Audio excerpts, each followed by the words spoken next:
በስመ አብ ወወልድ ወመንፈስ ቅዱስ አሐዱ አምላክ አሜን። እንኳን ለቅዱስ ገብርኤል ወርሃዊ መታሰቢያ በዓል በሰላም አደረሳችሁ አደረሰን። ቅዱስ ገብርኤል ነቢዩ ዳንኤል እንዲህ ብሎ የተናገረው የመላእክት አለቃ የቅዱስ ገብርኤልን አስፈሪ ግርማ በተመለከተ ጊዜ እንዲህ አለ። ዓይኖቼንም አነሳለሁ፣ እነሆም በፍታ የለበሰውን ጥሩር የኤፌዝን ወርቅ በወገቡ የታጠቀውን ሰው አየሁ። አካሉም እንደ ብርሌ ይመስል ነበር፣ ፊቱም እንደ መብረቅ አምሳያ ነበረ። ዓይኖቹም እንደሚንበለበል ፋና፣ ክንዶቹና እግሮቹም እንደ ጋለ ናስ፣ የቃሉን ድምፅ እንደ ብዙ ሕዝብ ድምፅ ነበረ። ይህንንም ታላቅ ራእይ አየሁ አለ። ኃይልም አልቀረልኝም፣ ክብሬም ወደ ውርደት ተለወጠብኝ። ኃይልም አጣሁ፣ የቃሉንም ድምፅ ሰማሁ። የቃሉን ድምፅ በሰማሁ ጊዜ ደንግጬ በምድር ላይ በግንባሬ ተደፋሁ አለ። በትንቢተ ዳንኤል ምዕራፍ 10 ከቁጥር 5 እስከ 9። የዚሁ መልአክ ግርማን የአምላክን ግርማ ይመስላል። ይህን መረዳት ጌታችን መድኃኒታችን ኢየሱስ ክርስቶስ በግርማ መለኮቱ ለወንጌላዊ ዮሐንስ የተገለጠበት መገለጥ መመልከት በቂ ነው። ወንጌላዊ ዮሐንስ በራእይ ስለተመለከተው የክርስቶስን ግርማ ሲናገር ከኋላይም እንደ መለከት ድምፅ ያለ ታላቅ ድምፅን ሰማሁ። የሰው ልጅን የሚመስል አየሁ። እርሱም እስከ እግሩ ድረስ የሚደርስ ልብስ የለበሰ፣ ወገቡንም በወርቅ ዝናር የታጠቀ ነበር። ራሱና የራሱ ጠጉርም እንደ ነጭ የበግ ጠጉር እንደ በረዶም ነጭ ነበሩ። ዓይኖቹም እንደ እሳት ነበልባል ነበሩ። እግሮቹም በእሳት የነጠረና የጋለ ናስ ይመስሉ ነበር። ድምፁም እንደ ብዙ ውሃ ድምፅ ነበረ። ባየሁትም ጊዜ ከእግሩ ስር ወደቅሁ፣ እንደ ሞተ ሰውም ሆንኩኝ አለ። በራእየ ዮሐንስ ምዕራፍ 1 ከቁጥር 2 እስከ 17። በእነዚህ ሁለት ጥቅሶች ቅዱስ ገብርኤል በግርማው አምላኩን እንደሚመስል እንረዳለን። የስሙም ትርጓሜ የሚያስረዳው ይህንን እውነታ ነው። ገብርኤል ማለት አምላክ ወሰብ ማለት ነውና። እነሆ ከዋነኞቹ አለቆች አንዱ ሚካኤል ሊረዳኝ መጣ። በዳንኤል ምዕራፍ 10 ከቁጥር 13 ብለው በተናገረው ንግግሩ በመላእክት ላይ የተሾሙ ሌሎች አለቆች እንዳሉ ማስተዋል እንችላለን።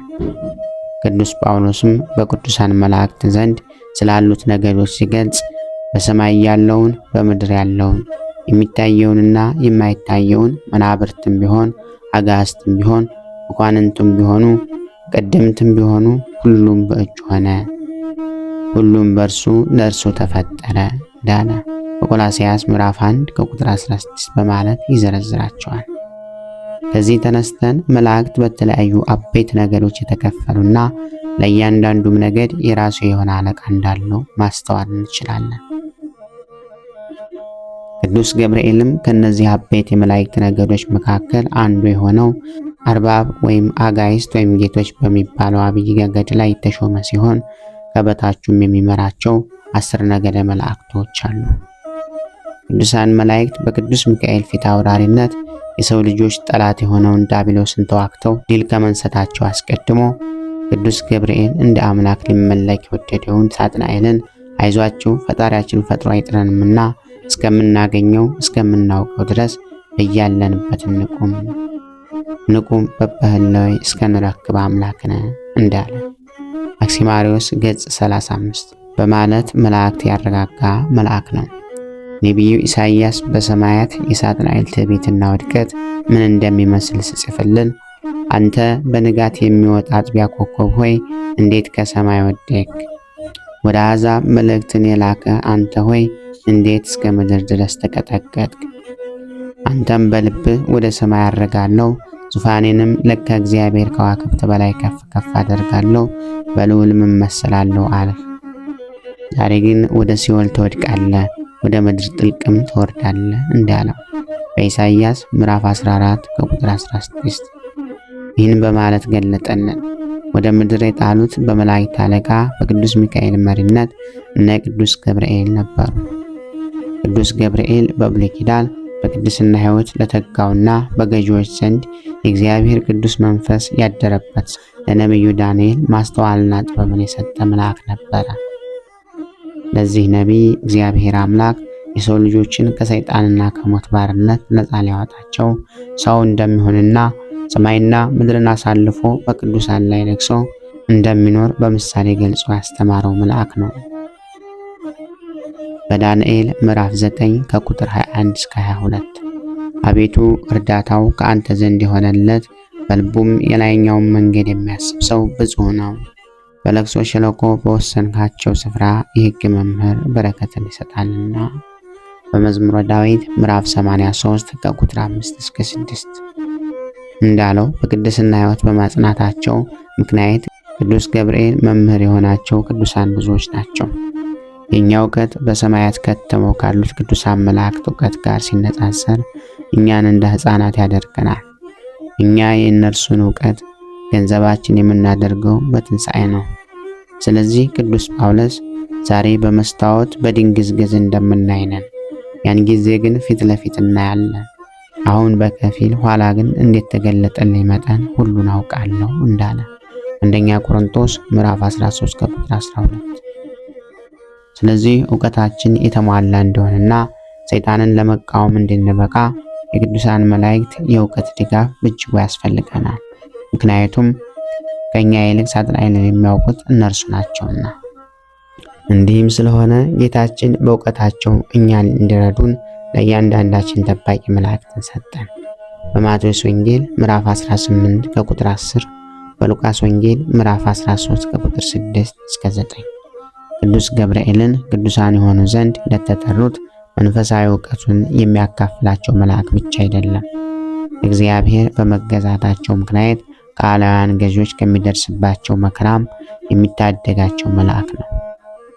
የፋርስ ንጉሥ የነበረው ናቡከደነጾር እግዚአብሔር አምላክ ምድሪቱን ሁሉ ሲያስገዛለት በትዕቢት ተሞልቶ በኃይል ያደርጋለሁ፣ በማስተዋል ጥበቤም የአሕዛብን ድንበሮች አርቃለሁ፣ ሀብታቸውንም እዘርፋለሁ፣ የሚቀመጡባቸውንም ከተሞች አናውጣለሁ፣ በእጅም ዓለምን ሁሉ እንደ ወፍ ቤት ሰበስባለሁ፣ እንደተተወ እንቁላልም እወስዳቸዋለሁ፣ ከእኔም የሚበልጥ የለም የሚቃወመኝም የለም ብሎ በመታበይ የወርቅ ጣዖትን አሰርቶ ዱራ ወይም አዱራም በሚባል ስፍራ ላይ አቆመው።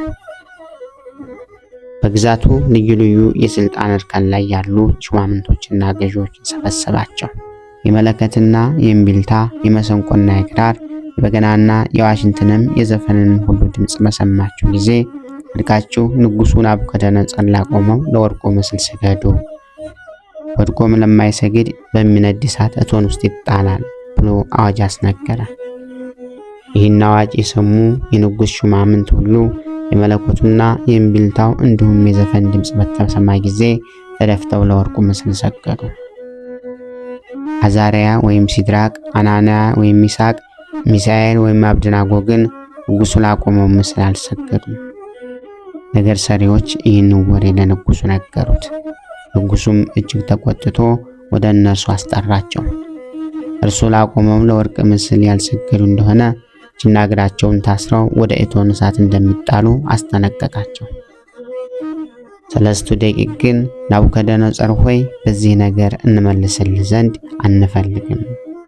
ንጉሥ ሆይ እኛ የምናመልከው አምላክ በሰማይ አለ፣ ከሚነደውም ከእሳቱ እቶን ያድነን ዘንድ ይችላል፣ ከእጅህም ያድነናል። ንጉሥ ሆይ ይህንም ባይሆን አማልክትን እንዳናመልክ ላቆምከውም ለወርቁ ምስል እንዳንሰግድ እወቅ ብለው መለሱለት። የንጉሡም ናቡከደነፆር ቁጣ ከበፊቱ ይልቅ እጅግ ነደደ። እሳቱንም 7 እጥፍ እንዳቀጣጠሉና እነዚህ 3 ብላቴኖች እጅና እግራቸውን አስረው ከነ ማዕረግ ልብሳቸው ከእቶን እሳት ውስጥ እንዲጨምሯቸው ትእዛዝን አስተላለፈ። ትእዛዙ አስቸኳይ ነበርና እነርሱን ወደ እሳቱ የጣሏቸውም ኃያላን በእሳቱ ወላፈን ተገርፈው ሞቱ። እንዲህ ሲሆን ሳለ ግን ሰለስቱ ደቂቅ ወደ አምላካቸው በፍጹም ልባቸው እናምንሃለን፣ እንፈራሃለን፣ አታሳፍረን እንጂ ገጸ ረድኤትን እንፈልጋለን እያሉ ይጸልዩ ነበረ። እግዚአብሔር አምላክ ጸሎታቸውን ተቀበለ። መልአኩ ቅዱስ ገብርኤልንም ከመጣባቸው መከራ ይታደጋቸው ዘንድ ላከው። ቅዱስ ገብርኤልም እስራታቸውን ፈታ፣ እሳቱን እንደ ውሃ ቀዘቀዘው። ሰለስቱ ደቂቅም መልአኩን ልኮ ከዚህ ከእቶን እሳት ያዳናቸውን አምላክ የአባቶቻችን አምላክ እግዚአብሔር ይክበር፣ ስምህም ለዘላለም የተመሰገነና የከበረ ነው በማለት አመሰገኑት። ንጉሥ ናቡከደነጾሩም ሰለስቱ ደቂቅ እሳቱ አንዳች ጉዳት ሳያደርስባቸው በእሳት ውስጥ ሲመላለሱ ከእነርሱ ጋር የሰው መልክ ያለው ነገር ግን አምላክን የሚመስል መልአክ ተመለከተ። መንፈስ ቅዱስ ሊቀ ካህናቱን ቀያፋን ፊቱን ጸፍቶ አፉን ከፍቶ ሕዝቡ ሁሉ ከሚጠፋ አንድ ሰው ስለ ሕዝቡ ይሞት ዘንድ እንሻለን አታስቡምን? በዮሐንስ ራዕይ ምዕራፍ 11 ቁጥር 49 ብሎ እንደተናገረው እንዲሁ ናቡከደነጾሩም እነሆ እኔ የተፈቱ በእሳት መካከል የሚመላለሱ 4 ሰዎችም በዚያ ያለው ምንም የነካቸው የለም፣ የአራተኛውን መልክ የእግዚአብሔር ልጅ ይመስላል ብሎ እንዲናገር አደረገው። የእግዚአብሔር ልጅ መልክ ያለው በኋላ መልአክ ብሎ የተናገረለት ቅዱስ ገብርኤልን ነበር። እርሱ ስለመሆኑ ለነቢዩ ዳንኤል በተገለጠበት ግርማ ማረጋገጥ እንችላለን። ናቡከደነጾርም ወደ እሳቱ እቶን በመቅረብ እነዚህም ብላቴኖች እናንተ የልዑል አምላክ ባሮች ሲድራቅና ሚሳቅ አብደናጎ ኑ ውጡ ብሎ ተናገራቸው። እነርሱም ከእሳቱ ወጡ። ሹማምንቱና መኳንንቱ አማካሪዎችና የአገር ገዢዎች ሁሉ እሳቱ በእነዚህ ብላቴኖች ላይ አንዳች አቅም እንዳልነበረው ከጠጉራቸው ቅንጣት አንዷን እንኳ እንዳላቃጠለው ሰናፊላቸውም እንዳልተለወጠ እሳቱም ሽታ እንዳልደረሰባቸው ተመለከተ። ንጉሥ ናቡከደነጾርም መልአኩን ልኮ ያዳናቸው የእነዚህን ቅዱሳን አምላክ አመሰገነ። በእነርሱ አምላክ ላይም የስድብን ቃል የሚናገር ሰው እንደሚገደልና ቤቱም የጉድፍ መጣያ እንደሚሆን አዋጅ አስነገረ። አዛርያ፣ አናንያና ሚሳኤልም በንጉሱና በሽማምንቱ ዘንድ ሞገስ አገኙ፣ በክብርም ከፍ ከፍ አሉ። በዳንኤል ምዕራፍ 3 ሙሉውን አንብቡት። ስለዚህ ቤተክርስቲያን መንጎቿ የእምነት ፍሬ ከእነዚህ ብላቴኖች ተምረው እግዚአብሔርን በማምለክ እንዲጸኑና የመልአኩን የቅዱስ ገብርኤልን ተራዳኢነት እንዲረዱ በታኅሳስ 19 ቀን ይህን ዕለት ትዘክራለች፣ በታላቅ ድምቀትም ታከብረዋለች። እንደ ቤተክርስቲያን አስተምህሮ እምነት በድርጊት ሊታይ የሚገባው ክርስቲያናዊ ተግባር ነው። በክርስቶስ ኢየሱስ አምናለሁ የሚል ሁሉ ካመነበት ጊዜ አንስቶ ክርስቶስን መስሎ ለመኖር ሊተጋና መስሎ ሊመላለስ ይገባዋል። እንደ ቤተክርስቲያን አስተምህሮ እምነት በድርጊት ሊታይ የሚገባው ክርስቲያናዊ ተግባር ነው። በክርስቶስ ኢየሱስ አምናለሁ የሚል ሁሉ ካመነበት ጊዜ አንስቶ ክርስቶስን መስሎ ለመኖር ሊተጋና መስሎ ሊመላለስ ይገባዋል። በሰለስቱ ደቂቅ የታየው እምነት በአንድ ጀንበር የተገነባ እምነት ሳይሆን ከልጅነት ጀምሮ በአንድ እግዚአብሔር ታምነው በቅድስና ሕይወት በመመላለስ የመጣ እምነት ነው። እነዚህ ብላቴኖች በእግዚአብሔር ዘንድ የሚያገኙትን የድል አክሊል ተስፋ አድርገዋልና 49 ክንድ ያህል የነደደውን የእሳት እቶን አላስፈራቸውም። በእግዚአብሔር ላይ ያላቸው ጽኑ እምነት በእሳት ተቃጥለው ለመሞት እንኳ አስጨከናቸው። እንዲህም ሆነ በመገኘታቸው በእምነታቸው እግዚአብሔርን ደስ አሰኙት። ስለዚህም እግዚአብሔር ባለሟሉ ቅዱስ ገብርኤልን በመላክ ከእቶነ እሳት ታደጋቸው። ይህ ታላቅ የሆነ እምነት ሰዶማውያን ገዢዎች በተነሱበት በአሁኑ ዓለም በእኛ ክርስቲያኖች ላይ ሊታይ የሚገባው እምነት ነው። እነዚህ ገዢዎች ኢኮኖሚያዊ ጡንቻቸው ታምነው ነፍሳችን በእነርሱ እጅ የተያዘች መስሏቸው በእኛ ላይ ሰይጣናዊ ሕግጋትን ሊጭኑብን ደፋ ቀና ይላሉ። ስለዚህ እኛ ክርስቲያኖች የምድሪቱ ገዢዎች እኛን ለማስፈራራት ሲሉ በእኛ ላይ ያነደዱትን እሳት በመልአኩ በቅዱስ ገብርኤል ተራዳኢነት እንደሚጠፋልን በእግዚአብሔር ታምነን በእምነት ልንቃወማቸው ይገባልና እግዚአብሔር አምላክ ከእነዚህ ከክፉ ሰዶማውያን ገዢዎች ጥፋት ምድራችን ይታደጋል። የመልአኩ የቅዱስ ገብርኤል ምልጃና ጸሎት ይጠብቀን ለዘላለሙ አሜን። ክብር ምስጋና ይሁን አንድ አምላክ ለሚሆን ለአብ ለወልድ ለመንፈስ ቅዱስ ስም እስከ ዘላለሙ አሜን። ወስብሐት ለእግዚአብሔር ወለወላዲቱ ድንግል ወለመስቀሉ ክቡር። ይቆየን።